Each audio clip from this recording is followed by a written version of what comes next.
The Boston Red Sox have a major problem, specifically coming out of the bullpen in the form of setup arms. I'm here to break down the newest example, as today, once again, the relief guys simply did not get the job done for the Boston Red Sox, resulting in another loss. We'll break down all of that on this episode of Red Sox Digest, but first, before we get to the news and information, please do remember to subscribe to the channel, as nearly 80% of you guys watching this video are not currently subscribed. We do appreciate all the love and support, so thank you guys. But now let's get to it and break down all of the new information that we have, and really just citing today's game against the Minnesota Twins and the bullpen problems for Boston. Now, the Red Sox did lose 5-3, and the offense did spark first for the Red Sox in this game. Once again, the Red Sox offense was able to jump out on the Twins, and they were able to establish a lead earlier in this game, but because of Crochet exiting after 5 innings of work, where he looked pretty damn good, outside of taking a fastball off the nose, which I, in the moment, thought his nose was totally broken after seeing the side angled replay where it totally missed his glove that he put out blindly, and it just caught this edge of his nose as it whizzed by up the middle of the field. Again, if you missed it, there was a stoppage. He did have medical attendance. He did stay in the game. He did finish the 4th inning, did finish the 5th inning before being relieved. After being relieved, that is where all the major problems really started for this Boston Red Sox team. Garrett Whitlock, who, if I'm going to say that we all know and love from this Red Sox fan base, if you will. I'm a big fan of Whitlock, as well as a bunch of other guys in this bullpen for the Boston Red Sox. But simply, it has not been working, in the sense that Whitlock has now gone more than 1 inning in his last 3 innings, or last 3 appearances, I should say. And there's a lot of really similarities in these appearances. Now, if you look, this is Whitlock's last 3 appearances. The last 2 times he's went 2 innings, and there's a lot of extra really material on these box scores. Today against the Twins, 2 innings, 2 hits, 2 earned runs, 1 walk, 3 strikeouts. The first inning of work for Garrett Whitlock was really good. He went 1-2-3 and went unscathed. Seemed like it was going to be another electric outing from Garrett Whitlock. That was not the case, as he came out in the 7th inning for his 2nd inning of work, and that's where the damage really happened and began against Garrett Whitlock against this Minnesota Twins team. Ended up giving up those 2 hits, 2 hits, 2 earned, and 1 walk in that 2nd inning of work, and really just they were able to get to Whitlock in this game. I will say the Twins went into this game overall with a very good approach against these Red Sox pitchers, specifically Garrett Crochet, who gave up a first pitch home run to Byron Buxton. And you could tell from that swing on through the first really rotation of this lineup, in the sense of the first matchups against Crochet from this Twins lineup, they were strictly sitting fastball. It was obvious. Every single guy was simply swinging at the first pitch because they knew the scouting report. They knew Garrett Crochet was going to lean heavily on that 4-seam fastball, and that's exactly what they were sitting on. Outside of the home run to Byron Buxton, Crochet didn't give up a lot of really damage in the sense of hits or earned runs, but the bullpen was really where things got going for the Twins offensively, I should say, and going bad for the Red Sox. Outside of today's performance from Garrett Whitlock, if we look back just a few days ago when he pitched at Toronto in 2 innings of work, he gave up 4 hits, 3 earned runs, did not walk any, did not strike out any. Now, Garrett Whitlock, as we've known from last year, where he was simply phenomenal, at one of the best relievers in all of baseball type of phenomenal last season, we have not seen that level of really production from Whitlock up to this point in the year. And I think it has a lot to do with this idea that he's going more than 1 inning really a lot of the time. It feels like 90% of the time that he makes an appearance, it's more than just a single inning of work.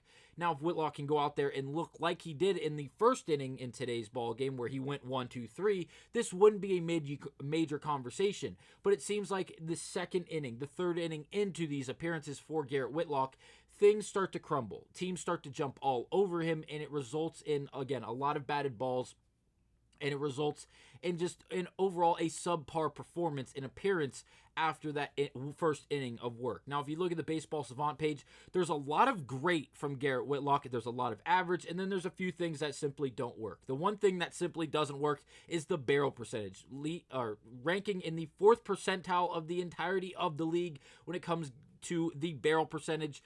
And outside of that, it's a lot of league average, if not way above league average. The only other thing way below league average would be the ground ball percentage.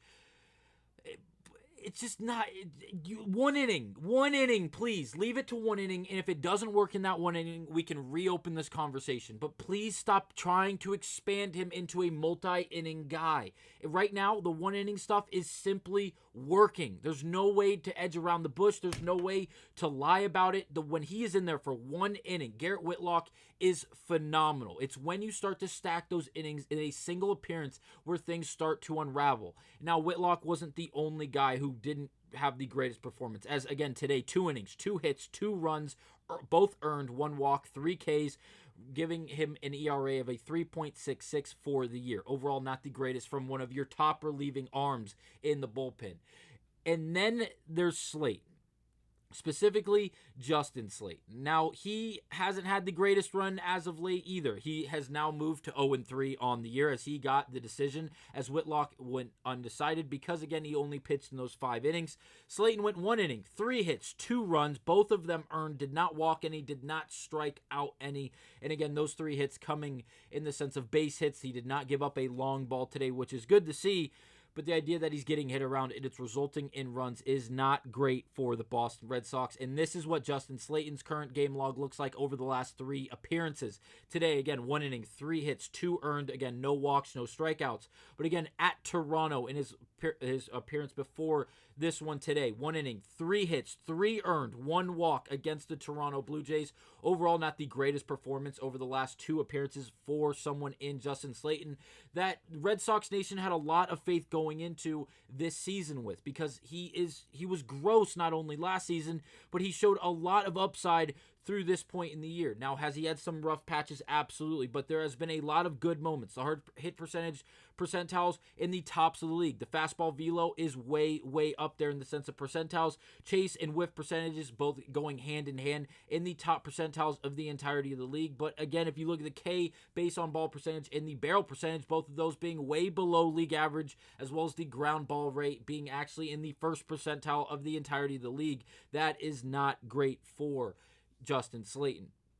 2 things I'm going to point out for Slayton and Whitlock. If you look at the expected batting average as well as the expected ERA, both of them sitting right around league average for both Whitlock and Slayton. Something that isn't great, but again, something that you can hope to grow on, as again, we are only 30 games into this MLB season. There is a lot of time remaining in this season, so do not jump off board of these 2 very, very good relievers who have very credible stuff. The overall pitch mix and the filth of those pitches is very, very good. You can't argue against that. Whitlock has a frisbee of a slider with great fastball velocity. So when he pairs those 2 things together as well as with his sinker, he's a very, very, very efficient and very good pitcher overall. It's just when you start to stack innings, it seems like there is a major problem for the Boston Red Sox.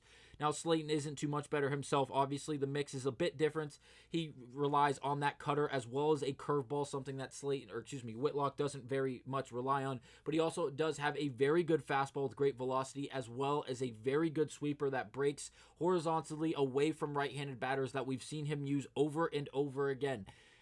Will this end up panning out for the Red Sox? Absolutely. I'm not here to tell you to jump off ship yet. I'm here to tell you to remain on board and to have faith in these guys, because the arms are there for the Red Sox, and we're only focusing on 2 main guys that didn't have the greatest performances today against the Twins. But give them time. Allow a little bit more, a few more reps and a few more exchanges in or on the mound and in that batter's box to really be able to fully judge them and what you're expecting to see for the rest of the year. The stuff is gross. The velocity is good on the fastball for both of these guys we've been focusing on. So there is a lot of potential. There is the optimism that these guys are going to round out and really shape up for this Red Sox bullpen. But as of now, it is not working for this Red Sox bullpen, as they rank 12th in the entirety of the league when it comes to reliever ERA, in the sense that is a 4.22 right now. Overall, not the greatest numbers for the Boston Red Sox, and specifically the bullpen for this Boston Red Sox, but it is something they can subside and something they can surpass if they just continue to be consistent and allow these guys to gain more experience and really go out there and continue to battle.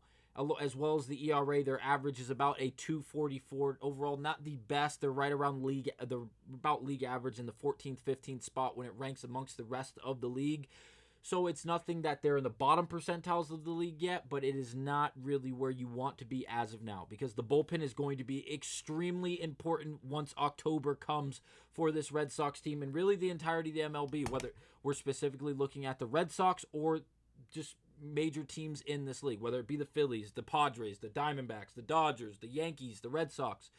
Bullpens are going to matter substantially. We watched it with the Cleveland Guardians last season. They made it all the way to the ALCS. It didn't work as they faced against the powerhouse of the Yankees in that offense. But again, their bullpen was a massive piece to the reason why they were able to get as far as they did last season.